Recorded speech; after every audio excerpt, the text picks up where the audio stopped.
Ah oui, donc nous, on essuie les plâtres. Ah.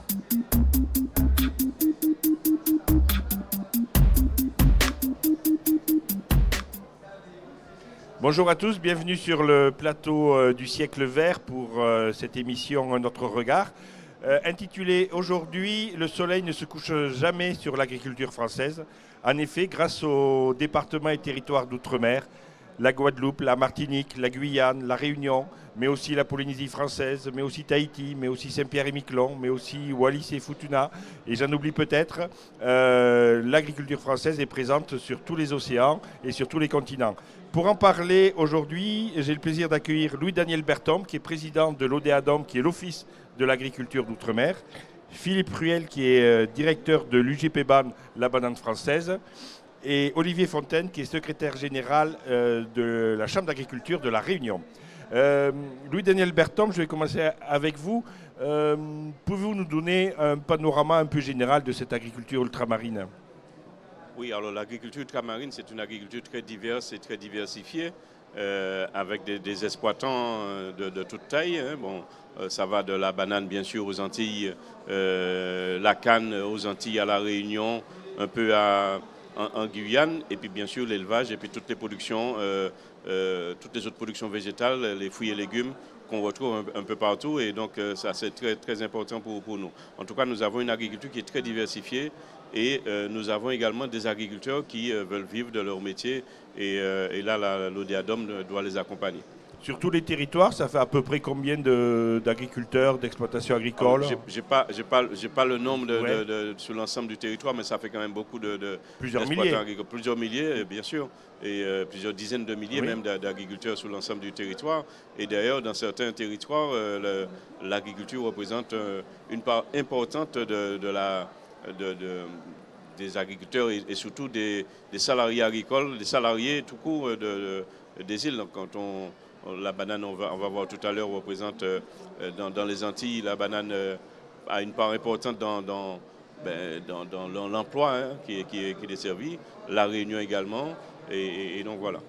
Alors on peut classer cette agriculture en deux catégories, celle qui est destinée à l'expédition vers l'Europe ou vers la métropole, comme la banane, comme la canne à sucre, comme le melon, comme l'ananas, et celle qui est destinée à être consommée sur place par les habitants de ces territoires. Absolument, absolument. Et l'enjeu, c'est effectivement de maintenir ce que nous appelons des cultures traditionnelles qui s'exportent. La canne, la banane, on fait la canne avec le rhum et le sucre. La banane, les melons, l'ananas, notamment sur tout ce qui est la Réunion notamment. Et puis, toutes les cultures qui sont destinées au marché local, à la consommation de la population. Et l'enjeu, c'est effectivement développer cette partie-là, parce que nous voyons que les exploitations disparaissent de plus en plus.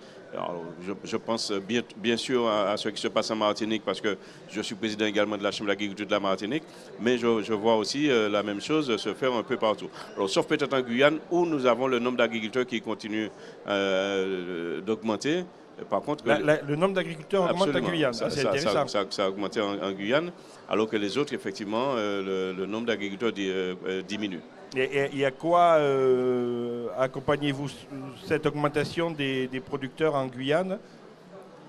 Quel est le pourquoi en Guyane et pas ailleurs? Parce qu'en métropole aussi, le nombre d'agriculteurs diminue.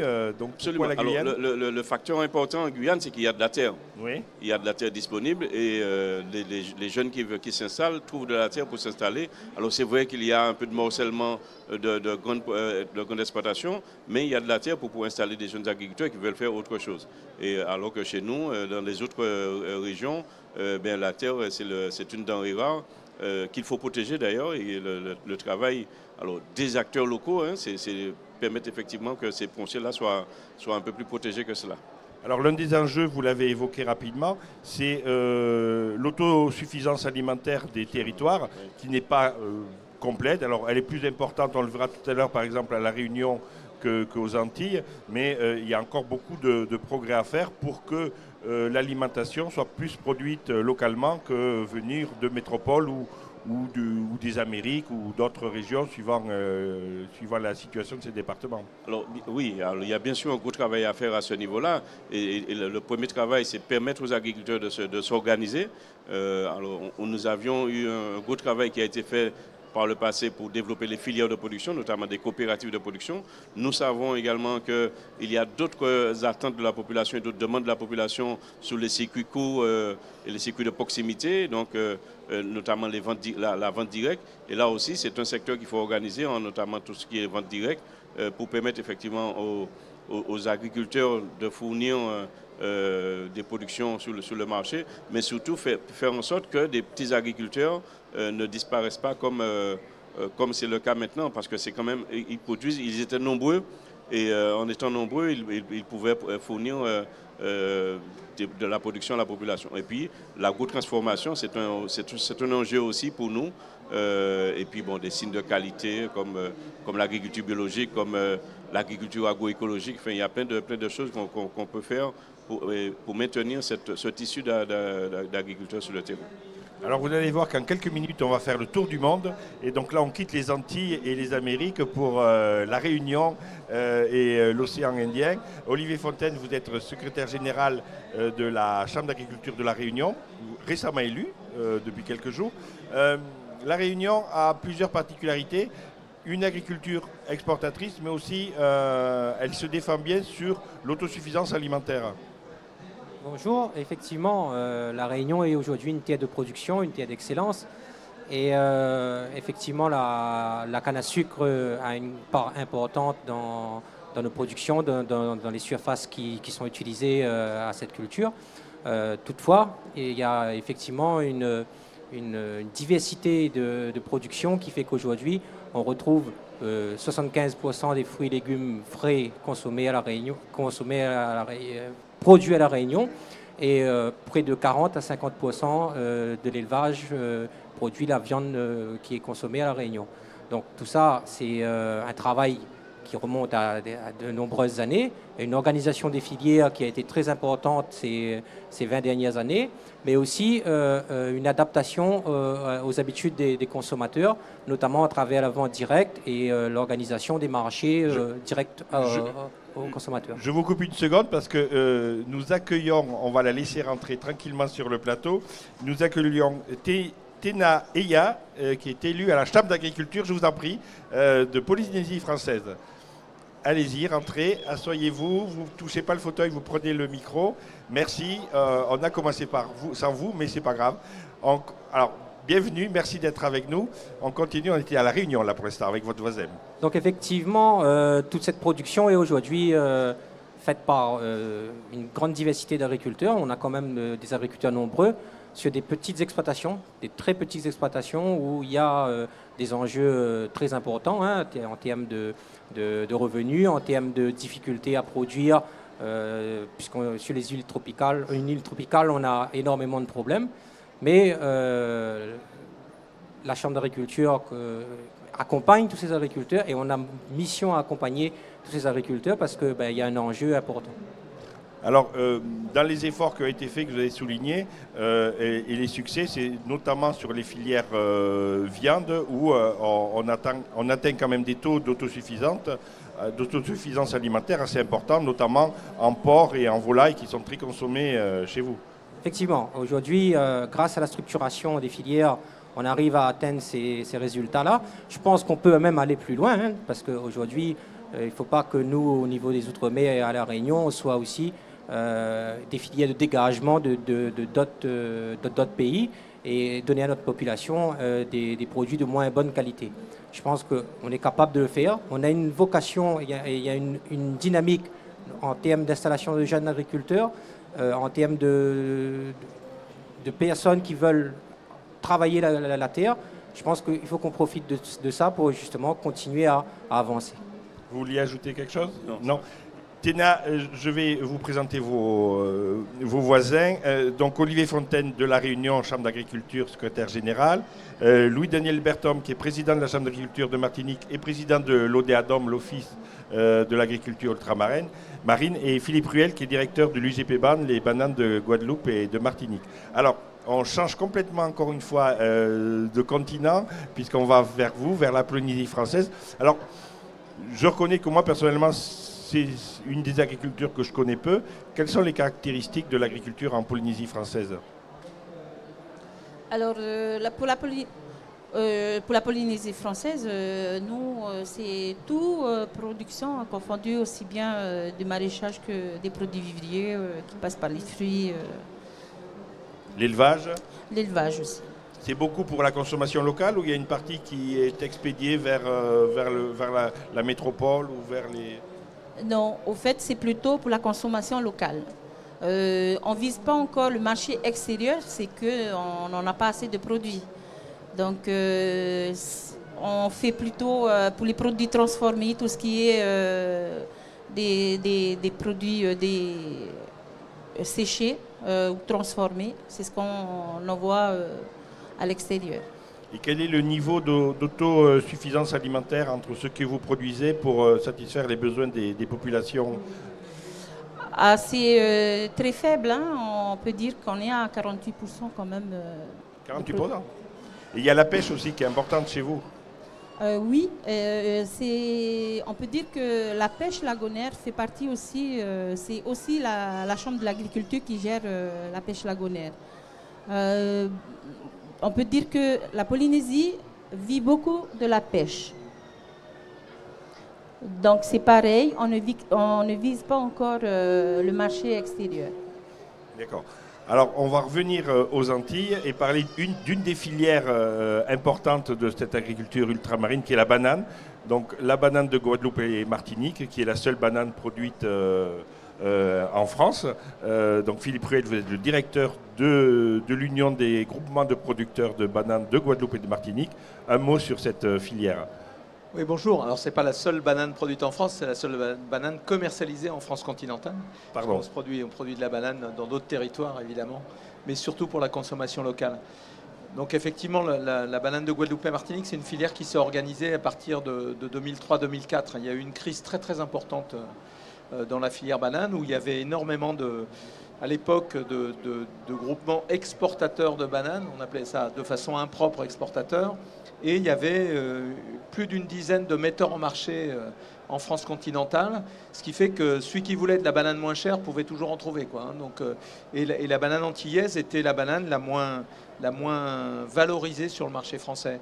À partir de cette crise qui a eu lieu en 2003, qui a quand même conduit à l'arrêt de production de plus de 40% de planteurs, hein, quand même, ça a été une crise très très grave.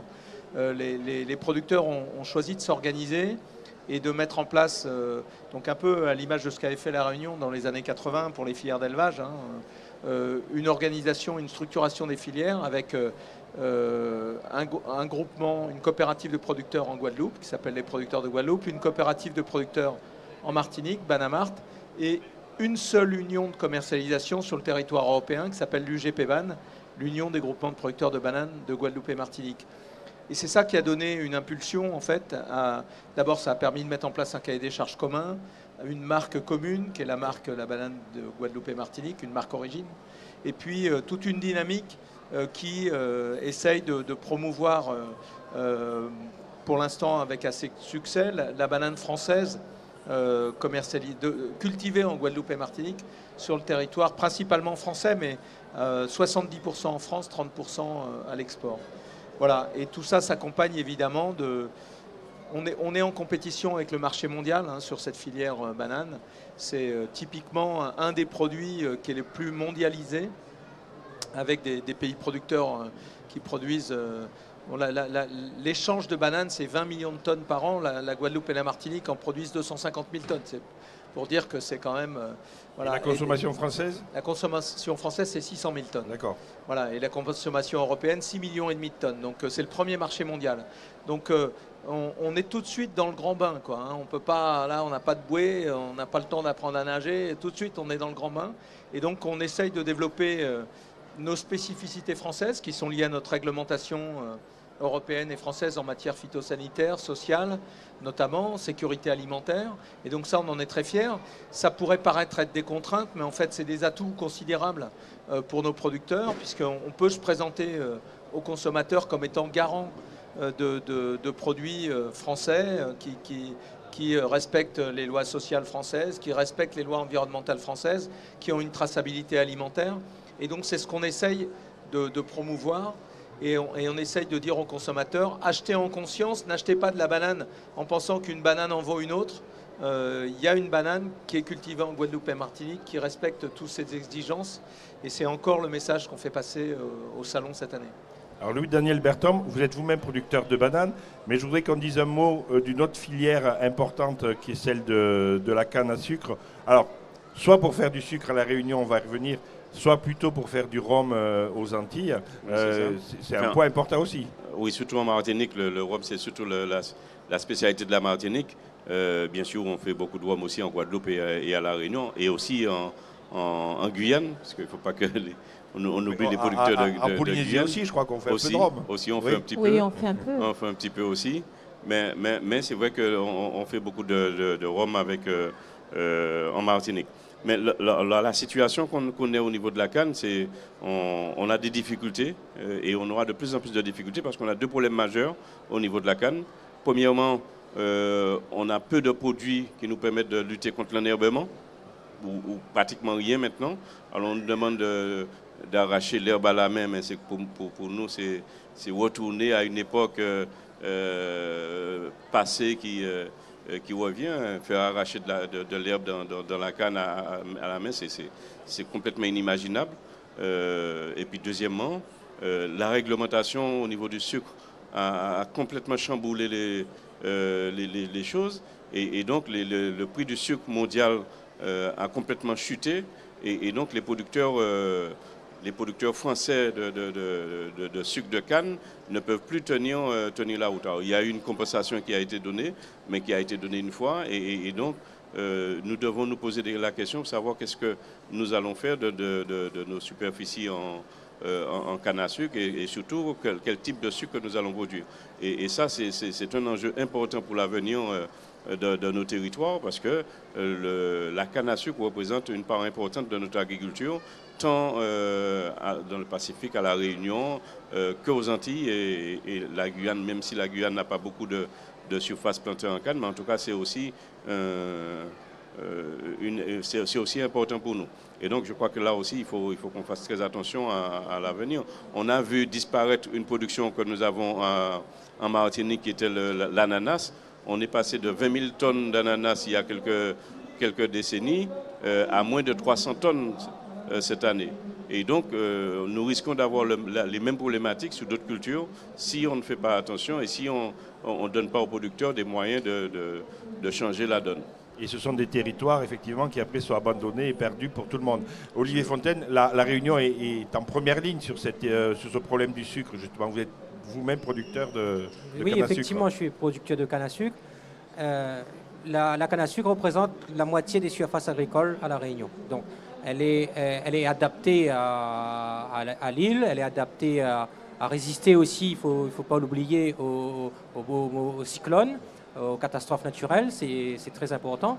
Elle a bénéficié pendant un certain nombre d'années de soutien financier de l'État et de l'Europe pour qu'elle soit rémunérateur pour les agriculteurs. C'est parce qu'il ne faut surtout pas oublier que derrière chaque production, il y a un agriculteur et il faut qu'un agriculteur vive de son métier. Aujourd'hui, le règlement sucrier, la disparition des quotas, des prix garantis, remet en cause certaines orientations qui jusqu'à aujourd'hui a fonctionné.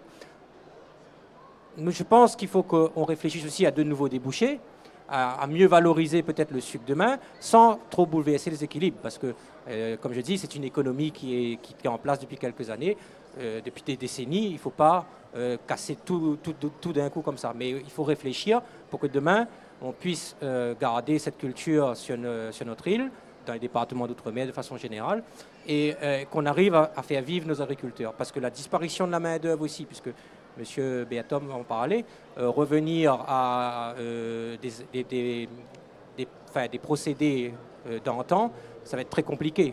La main-d'œuvre disparaît, on va passer à la mécanisation. Tout ça, il faut qu'on prenne tout ça en compte pour que demain on puisse vivre de notre travail. Téna, pardon, excusez-moi. Et il y a quel message l'agriculture polynésienne veut faire passer à travers sa présence au Salon d'agriculture? Ben, déjà là, nous au stand, c'est de promouvoir nos produits. Donc nous sommes venus avec pas mal de produits transformés. Nous, on ne peut que viser justement le marché que pour les produits transformés. Mais nous ne visons pas la quantité, mais nous visons plutôt la qualité. Donc nous sommes là pour faire partager justement les saveurs de nos produits. Hein. Alors donnez-nous 2-3 produits qui sont présents, là, qu'on aille les voir si on a le temps, donnez-nous envie.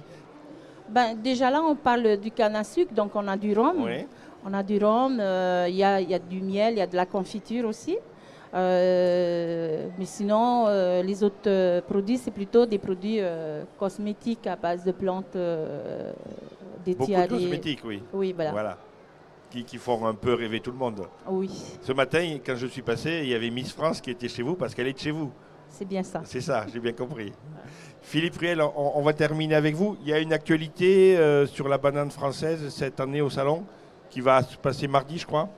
Oui, c'est ça. En fait, on essaye de décliner depuis quelques années des segments de commercialisation et on a lancé un concept en fait de vente de la banane, non plus au kilo mais à la pièce. C'est-à-dire une banane qui se vend par bouquet de 3, de 4, de 5, de 6, qui sont des bananes à peu près de taille homogène. Et on a lancé ça en 2015, ça s'appelle la banane française cultivée en Guadeloupe et Martinique. Et on est présent dans 3000 magasins aujourd'hui, hypermarchés en France. C'est un segment qui marche bien. L'avantage, c'est que du coup, là, on est vraiment non substituable. C'est-à-dire que là, on peut pas... D'abord, on est très reconnaissable parce que cette banane est enrubannée d'un ruban bleu, blanc, rouge avec un code barre. Il n'y a pas besoin de peser. Les gens passent directement en caisse.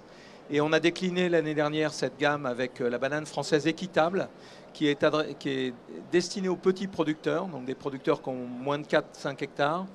Et donc le consommateur, là, du coup, accepte de payer un petit peu plus cette banane pour permettre à ces petits producteurs de maintenir cette petite agriculture. Et Louis-Daniel Berthom le soulignait, c'est quand même très important dans nos îles parce que c'est un rôle aussi d'aménagement du territoire, hein, c'est considérable, et éviter de laisser des terres en friche. Et du coup, cette banane équitable, française équitable, permet aussi de financer des actions collectives, des achats de matériel en commun, des choses comme ça. Et cette année, on lance une 3e déclinaison de la banane française cultivée en Guadeloupe et Martinique. C'est la banane enfant, c'est-à-dire une petite banane plus adaptée au mode de consommation des enfants, mais aussi des gens qui auraient un petit creux. Voilà, et donc c'est une banane qui fait 130 grammes au lieu de 180 grammes à peu près. Voilà, et qui va être vendue pareil en bouquet de 3, 4, 5, 6 bananes. Et donc on fera le lancement de cette banane donc au Salon de l'Agriculture avec la ministre des Outre-mer et le ministre de l'Agriculture mardi. Eh bien voilà, c'est annoncé. Merci à tous les quatre. Merci de nous avoir permis de mettre un petit éclairage sur ces agricultures des Outre-mer français. Merci encore. Au revoir. Merci.